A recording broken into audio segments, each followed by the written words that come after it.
Hello there, students. Hope you're having a great Friday night. If you were watching this video, then you should have already read Chapter 5 of The Great Gatsby as I instructed you to at the end of our class time today. All of your questions should be addressed by the end of this video, but if you are still concerned or have any questions about anything, please feel free to email me or reach out to your friends to see if they have a solid grasp on what you are worried about. Before I begin, I have to emphasize that in order to complete this assignment correctly, you must have already read Chapter 5 of The Great Gatsby. Please do not spitball this together 30 minutes before class starts, as this is going to be used for a class activity, and by you taking a shortcut on your work, you'll be making it so other classmates will not benefit as much from the activity. With that out of the way, what I would like you to do in addition to your homework for tonight is for you to use your newfound knowledge on the chapter to create a short quiz for your classmates to complete on Monday. You will be using Google Forms to create this quiz, which I will be teaching you how to use shortly in this video. In the meantime, I recommend you take notes on these incoming instructions, so feel free to pause now or anytime during this video which is necessary for you. Are you ready?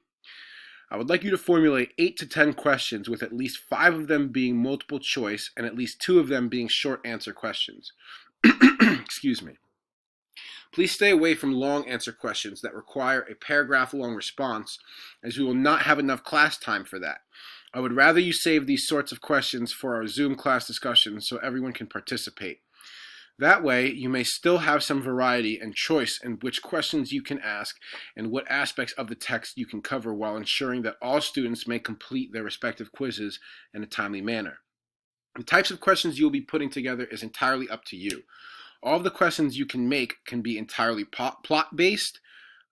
They can be connected to information discussed in previous chapters, or they can even be hidden details or pieces of trivia on Chapter 5 that you think is interesting and would like to share with the class. It is entirely up to you as long as you find these questions interesting, thought-provoking, and relevant in reviewing the chapter. Now that the instructions have been covered, let me explain to you what Google Forms is and show you how to use it. So Google Forms is a simple tool made by Google to allow people to make quizzes and questionnaires on a variety of topics. Remember, feel free to pause the video at any point to take notes or follow along with me while setting up your Google form. What you want to do first is sign into your school email account on Google, which you can see up here. From there, you can either go into the tabs bar here or type in Google Forms in the search bar and click the link titled Forms as seen here. You should now be seeing a screen that looks like this. You can see there are a number of templates available, but I recommend you picking the blank document here and focusing on information for now as opposed to aesthetics. Now that you are on this screen, go to the top left corner where you should see Untitled Form. Click that title and title it with your last name and then TGG for The Great Gatsby Chapter 5 Review. So mine would be Note TGG Chapter 5 Review. From there, you can click off, make sure it pops up here, and then you can type in a description that is nice and school appropriate in the description box, but that is not necessary. After that, you see where you see the title Untitled Question. This is where you will be typing in all of your own questions. Anytime you want to add new questions, look all the way to the right of the boxes where there's this tab that will continue to follow you. You can't see that just yet. For now, only click on the plus sign with a circle, and this will give you a new question for you to fill out. And now you could see that this bar kind of follows you around a little bit. I'll go back to this one. If you want your question to be multiple choice, leave it the way it is and start adding potential answers by clicking Add Option, or by clicking the Enter button.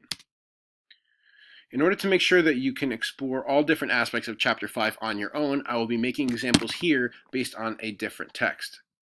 I will be using The Godfather. So in the case of a multiple choice question, you can write here something along the lines of, what is the name of the Godfather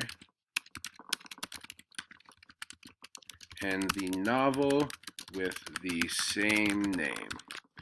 And then from there, you go down to where it says option 1, and you see that it highlights. So that's where you type in your answer. So I will be typing in, let's say Vito Scaletta, which is not correct. That is a video game character. For option 2, I will put the correct answer of Vito Corleone. And then for the next one, we'll add Fredo Corleone. You can also add in an add other option, which allows students to type in answers that aren't listed depending on what type of questions you want to write. If you want your question to be short answer, so we'll go down to here. If you want your answer to be short answer, go to the box directly to the right of your question, and you should see multiple choice. This is where you will find your multiple choice option.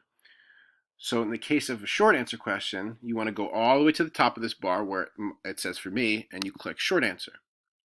So if you want to type a short answer question, in my case, it will be Godfather related. So let's go with, why do people come to Vito Corleone for help and advice? Click out and it will save.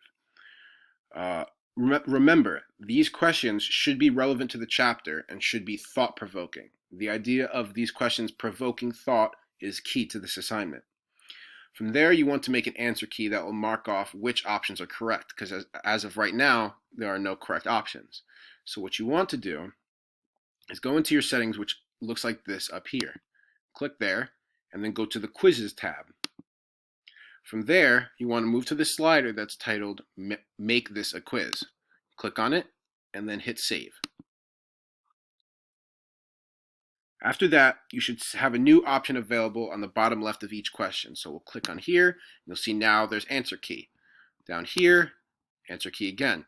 So if you want to label which questions are correct, you go click on answer key, and then you see there are these circles that are to the left of your responses. You click this, and that is your correct response. And then you click done, and it will save. So you can see that this is the only correct answer. You could potentially have multiple correct answers, but for this case, I'm just going to be doing one. You can also delete potential answers, like we don't need other in this case, so we'll be removing that. Now for short answer, you click answer key, and you can type in as many potential answers as you want. So we could say, for his power, for his money, out of fear of his involvement in crime. Now, these are all potential answers that people can type. I would prefer if your short answers could be at least 1 to 2 full sentences long.